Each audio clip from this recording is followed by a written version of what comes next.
কিন্তু গত 17 মাসে ক্ষমতায় না থাকা সত্ত্বেও একটি দল ঠিক সেই একই রকমের অভিজ্ঞতা বাংলাদেশের জনগণকে দিয়েছে।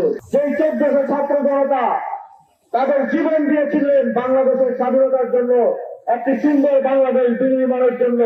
তাদের রক্তের ঋণ আমাদেরকে শোধ করতে হবে। আমরা 17 বছরের নিপীড়ন দেখেছি।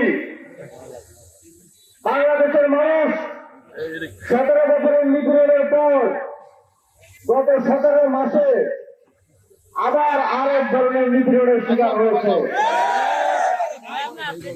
17 বছরে আমরা দেখেছি গুম, খুন, নির্যাতন, চাঁদাবাজি, টেন্ডারবাজি, দুর্নীতি,